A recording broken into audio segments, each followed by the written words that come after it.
leader della Lega torna in Calabria e punta alle amministrative delle città di Reggio e Crotone. Il Consiglio regionale chiude la pratica commissioni tra le polemiche. 2 minori di 12 e 15 anni sono stati sottratti alle famiglie a San Luca. La decisione per pericolo di devianza. I lidi di Soverato pronti ad accogliere i vacanzieri nell'estate del coronavirus. Il castello del principe Angioino Aragonese di Belvedere Marittimo diventa patrimonio del comune.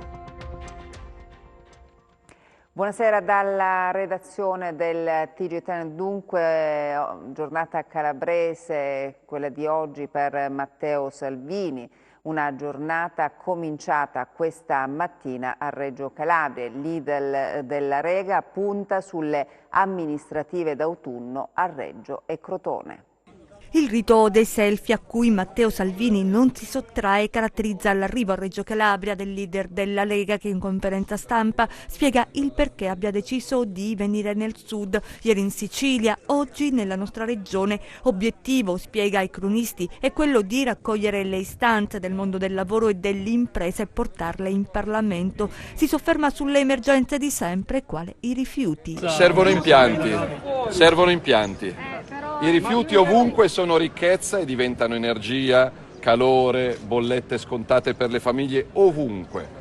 Qua c'è un ritardo di anni e anni da recuperare. Perfetto, occorrono impianti per raccogliere e valorizzare i rifiuti. Al contempo Salvini è qui per preparare il terreno in vista delle amministrative. Arriva allo Stretto e a Crotone, ne calcola i tempi, circa 100 giorni, e la strategia. Per la prima volta la Lega sarà presente con il proprio simbolo. Siamo pronti sia su Reggio che su Crotone.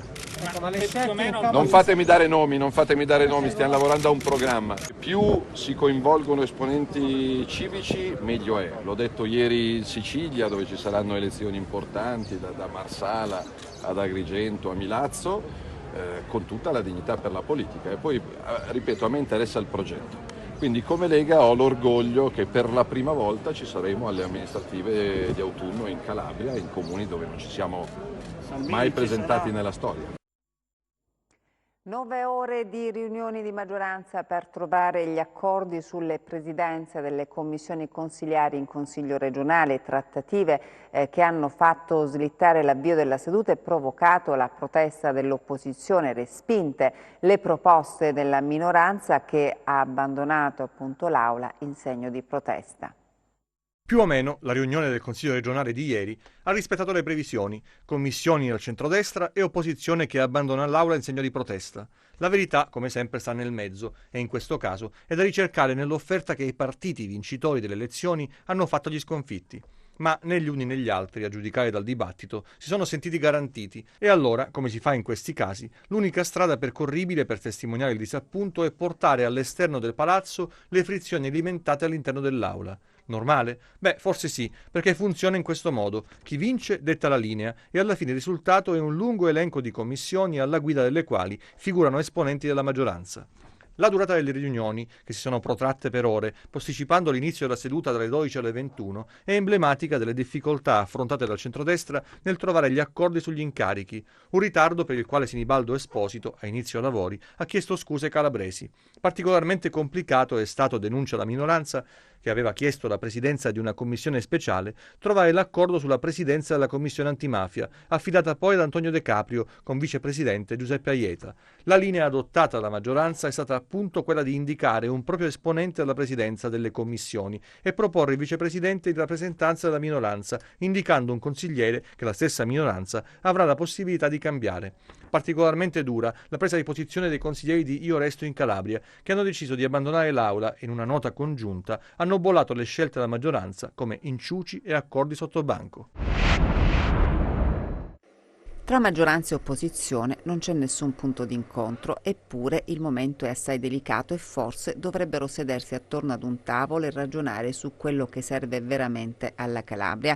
Ma quando si tratta di incassare postazioni di visibilità, ecco che scattano i vecchi comportamenti e così l'opposizione abbandona l'Aula in segno di protesta e la maggioranza incassa la presidenza delle commissioni.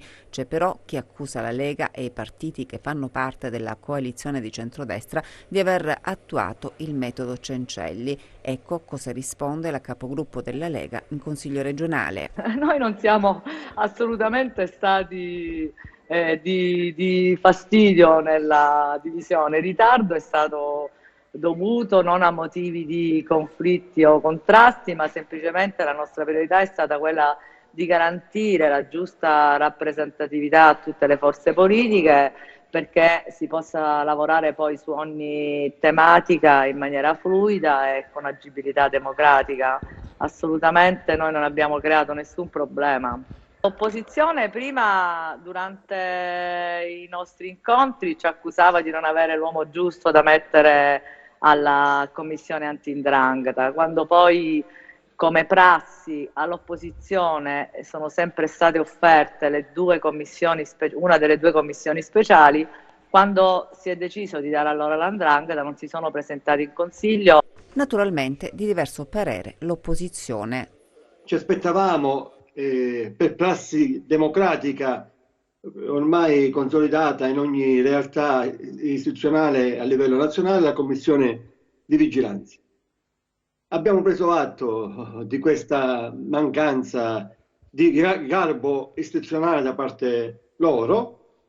C'era stata proposta, come lei ben sa, la commissione anti-'ndrangheta, ma l'abbiamo ritenuto quasi come un'offesa rispetto all'evoluzione che si è verificata durante la giornata. La Meloni ha posto il veto su questa commissione a uno dei suoi, quello indicato è stato subito oggetto di critiche o di osservazioni sulla sua, diciamo, trascorso amministrativo a livello locale, e quindi c'è stato questo tentativo maldestro della maggioranza di coinvolgere su questo terreno scivoloso, ecco, la minoranza attraverso l'offerta della commissione anti-'ndrangheta. Alla fine il nodo anti-'ndrangheta è stato risolto con il forzista De Caprio. Uno degli obiettivi che porterò avanti in commissione è proprio quello di sburocratizzare e di semplificare.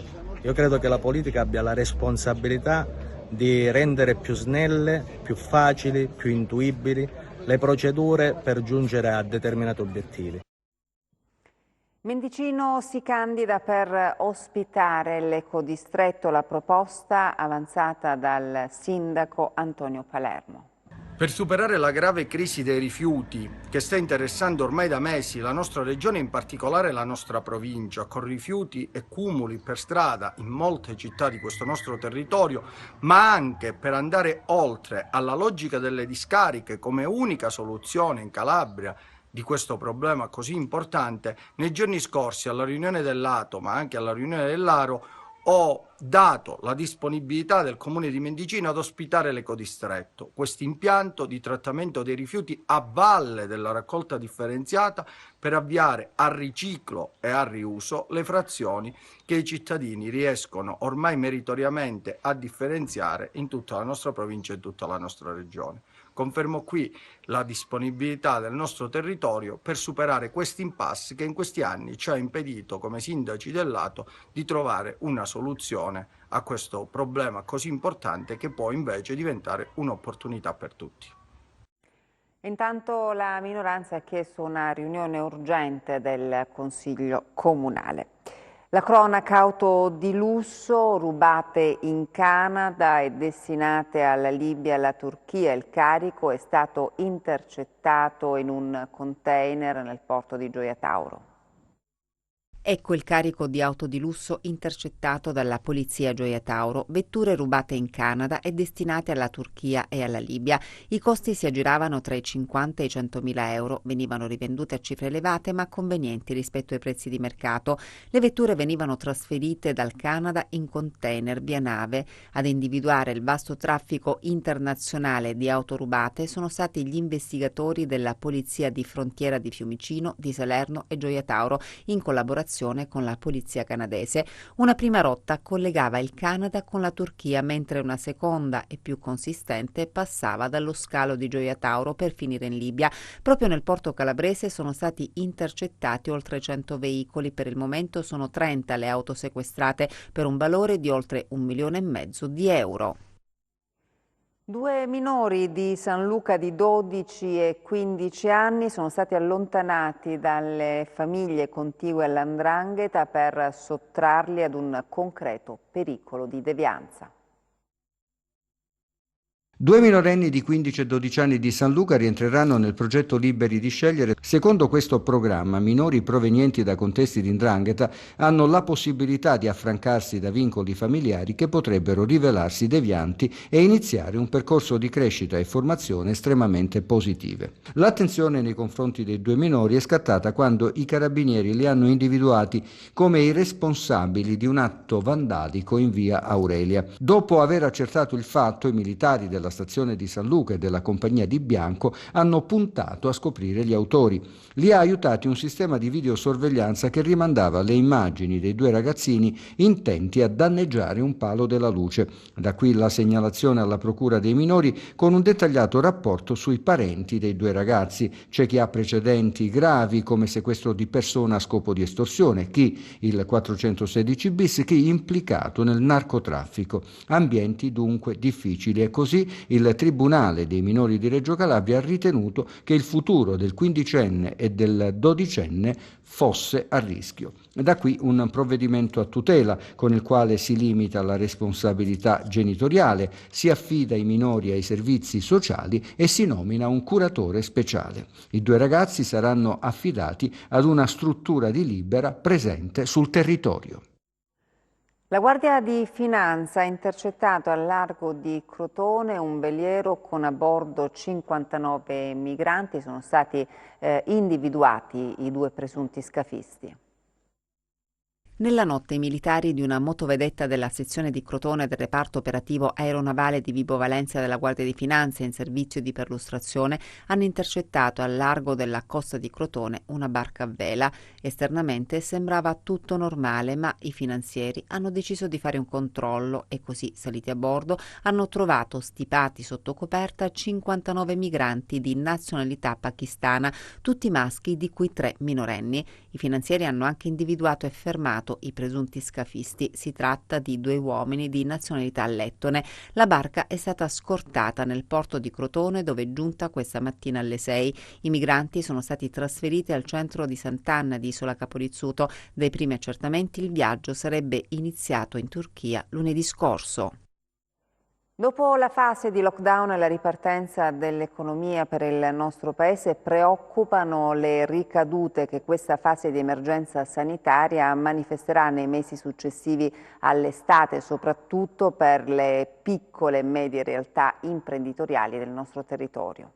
Quale futuro per la piccola e media impresa in Calabria dopo lo scenario post-Covid? Il Centro Studi Europeo sulla reputazione e i fenomeni sociali ha condotto una ricerca sull'andamento dei prossimi 6-18 mesi. Noi abbiamo un rischio veramente importante, un rischio primario che riguarda il periodo che va da settembre a dicembre, diciamo settembre-febbraio, a cavallo dell'anno, dove abbiamo un tasso di mortalità dell'impresa, della piccola e media impresa italiana estremamente elevato, a cui non corrisponde un tasso di natalità altrettanto sostitutivo, chiedo di questa cosa. Di questo dobbiamo fortemente preoccuparci. Dopodiché abbiamo sicuramente alcuni indicatori importanti. Uno degli indicatori importanti, lo sappiamo tutti i giorni, è che c'è una psicodemia, una paura che si è installata ormai in questi mesi di reclusione, quasi coatta, forzata, per cui alcune attività che riguardano il turismo, così importante in questa regione tra l'altro, la ristorazione, alcuni servizi naturalmente resi alla popolazione, compreso anche il fatto di andare in posta, di andare in farmacia, sono diventati di estrema difficoltà. Quindi questo qual è la parola d'ordine che si è installata? Che tutte le economie che partono con il prefisso tele, telemedicina, oppure con il suffisso a distanza, anche quando la formazione a distanza abbiamo visto tutta, chiaramente stanno prendendo piede. Ma quali sono le difficoltà maggiori, soprattutto nel reperire risorse che a livello europeo andrebbero proprio in questa direzione, cioè supportare le aziende? Bisogna investire più sulla consulenza. È meglio avere, lo dico sempre, un dipendente in meno e quindi una forza lavoro in meno, un macchinario in meno, ma avere un consulente, che quella è la vera ricchezza oggi delle imprese, perché troppo spesso e volentieri le imprese non si sono adeguate ai principi, per esempio bancari di Basilea 3, oggi 4, quindi non possono accedere al credito.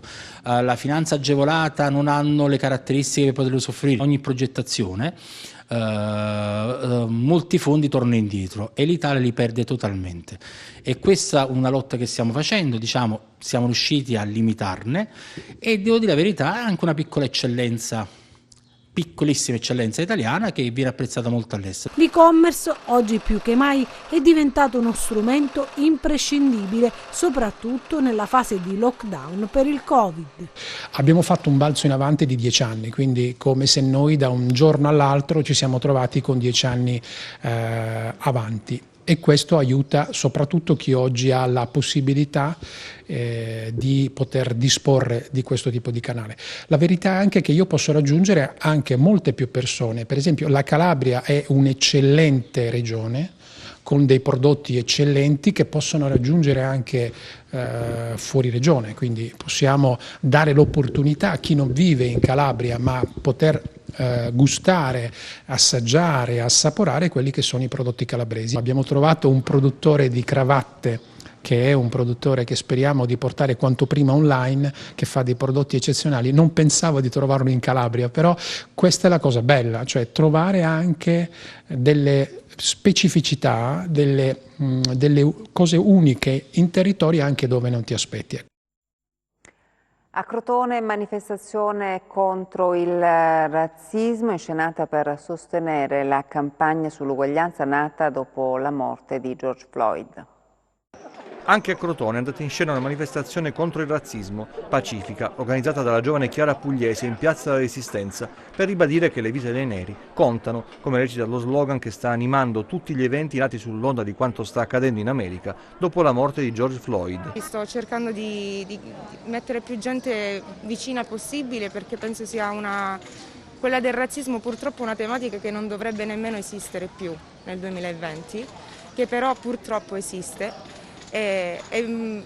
Diciamo che il motivo per cui ho deciso di fare questa cosa inizialmente è perché mi ha fatto male veramente nel cuore, a me come persona, come Chiara Pugliese, e quindi pensavo che magari fosse opportuno anche in una città piccola come questa sensibilizzare le anime il più possibile e cercare di mandare il messaggio, come stanno facendo in tutto il resto del mondo, che siamo tutti uguali, che il colore della pelle non dovrebbe essere motivo di discriminazione, e che la pace dovrebbe governare, che la giustizia soprattutto dovrebbe governare per tutti. Mi aspetto semplicemente in qualche modo di dimostrare che i cittadini qua a Crotone sono sensibili a questo tema, che ci sono, che ci siamo, e che in piccola parte forse anche noi possiamo dare un contributo al mondo per essere un posto migliore, e lo credo veramente.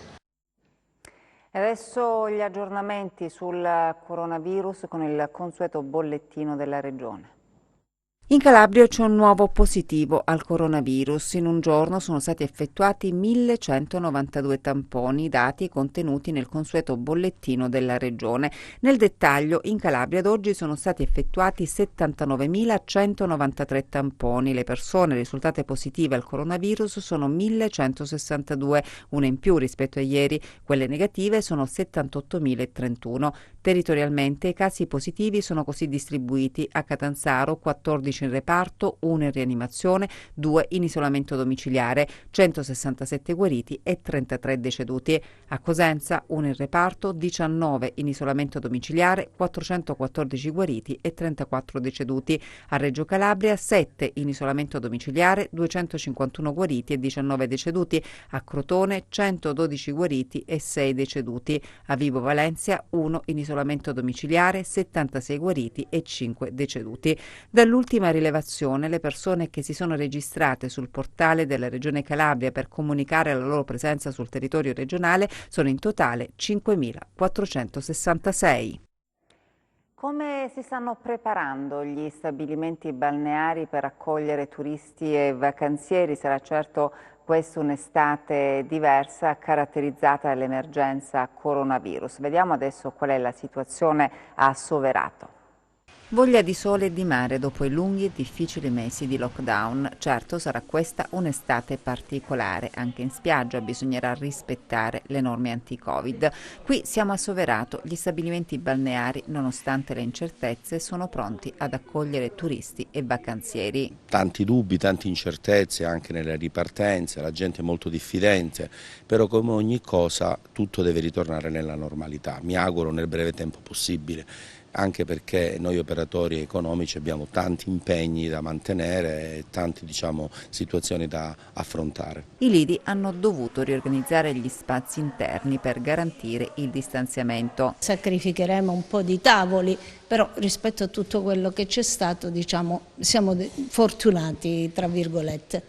Per quanto riguarda le prenotazioni, anche a livello di ombrelloni, ringraziamo a Dio, siamo messi bene. Per cui niente, piano piano le cose che si stanno aprendo, speriamo che ci sia una buona stagione. Chiaramente è stata un po' in ritardo, anche perché i chiarimenti su come andavano fatte le cose e varie DPCM che cambiavano da settimana a settimana, questo ci ha un po' frenato anche nelle preparazioni, anche perché i costi se no erano veramente molto ingenti. E anche in spiaggia meno sdraio e ombrelloni. Abbiamo tra un ombrellone e l'altro ombrellone 4,50 metri, tra un ombrellone e l'altro ombrellone in linea orizzontale 3,10 metri. Quindi abbiamo superato la normativa della Regione Calabria. Poi abbiamo messo una passerella centrale che arriva giù fino alla battigia. Da questo ultimo ombrellone giù abbiamo 3 metri e dalla parte opposta ancora 3 metri. Stiamo avendo tantissime prenotazioni per il mese di agosto, specialmente dalla Lombardia, dal Piemonte, dal Veneto, proprio di quelle regioni che attualmente hanno un po' di Covid-19 un po' su, però speriamo bene. Il castello di Belvedere Marittimo torna ad essere un bene del comune del Tirreno Cosentino. Vediamo. Questo che vi mostriamo è il castello aragonese di Belvedere Marittimo, che torna di proprietà dell'ente comunale, simbolo della cittadina del Tirreno Cosentino. Torna così fruibile per tutta la comunità, il maniero acquisito dopo la delibera di giunta. Acquisire il bene che caratterizza Belvedere e farlo diventare di proprietà del comune e quindi dei cittadini è stato un evento veramente importante, determinante e che dà lustro alla nostra città.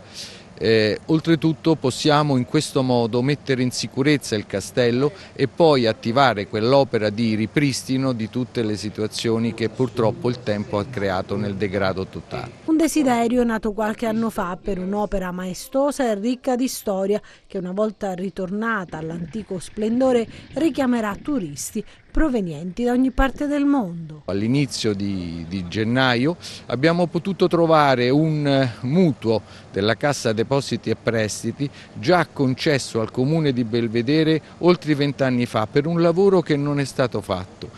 Quindi abbiamo chiesto il cambio di destinazione alla Cassa Depositi e Prestiti e questo ci è stato accordato. Purtroppo però negli ultimi giorni, quindi inizio settimana scorsa, la Cassa Depositi e Prestiti ci ha indicato che il mutuo non poteva essere erogato perché era per i 2/3 dell'acquisto e non per la totalità. A quel punto siamo intervenuti, siamo andati in regione, abbiamo sottoposto le nostre difficoltà alla regione Calabria e abbiamo avuto una risposta eccellente. E con un lungo pomeriggio di fatica fra i tecnici della Regione e i tecnici della Cassa Depositi e Prestiti si è potuta definire questa situazione. A Cassano allo Ionio adesso per parlare di turismo termale.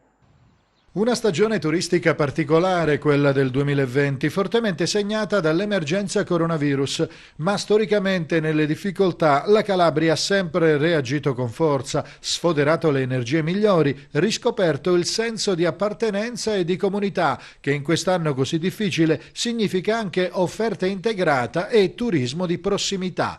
Tra le tante attrattive esistenti in Calabria ci sono numerosi stabilimenti termali, ciascuno con le proprie peculiarità.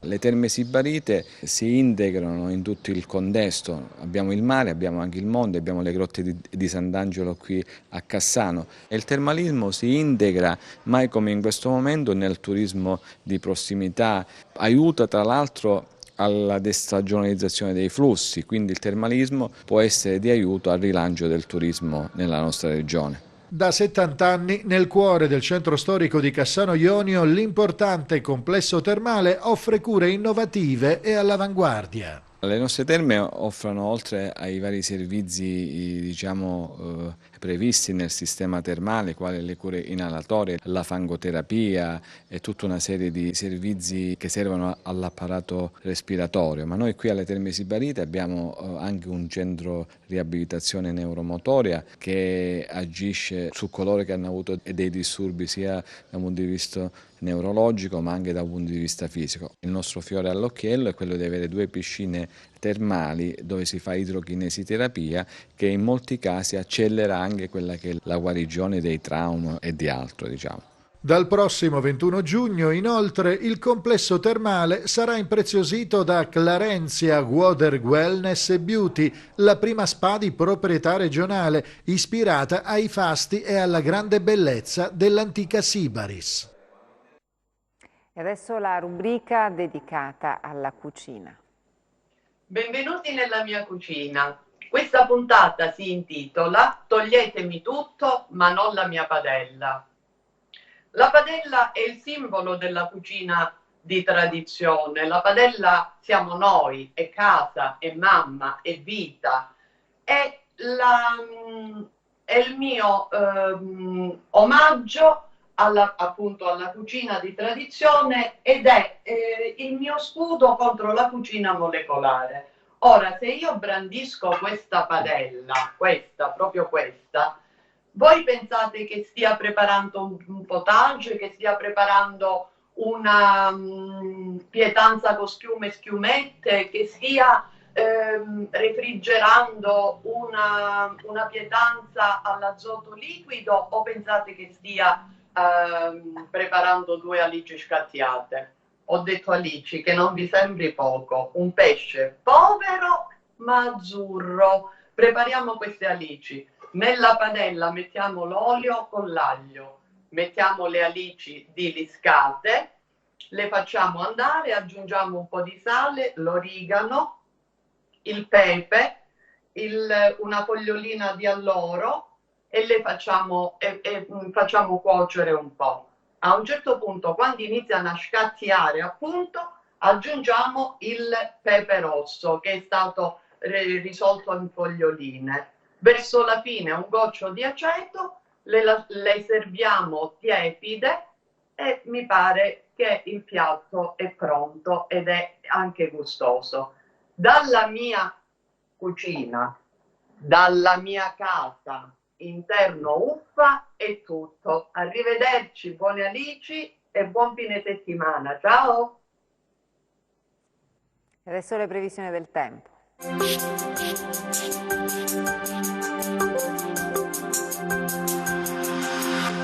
L'ormai imminente weekend sulla nostra regione sarà caratterizzato da una prima parte stabile e da una seconda un po' più disturbata, in particolare sui versanti tirrenici, seppur non dovrebbero verificarsi fenomeni di rilievo. Nel corso della giornata di domenica un vortice di bassa pressione scivolerà verso il basso Adriatico, determinando una diffusa instabilità nella giornata di lunedì, accompagnata da un calo delle temperature.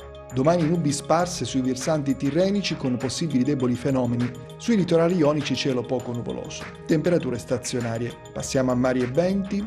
Domani mosso il Mar Tirreno con venti dei quadranti occidentali, poco mosso il Mar Ionio, ad esclusione del Golfo di Corigliano che risulterà calmo, con venti di direzione meridionale.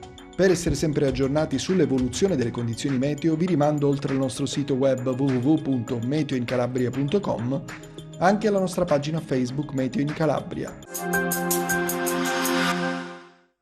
Ed è tutto, grazie per l'attenzione e buona serata.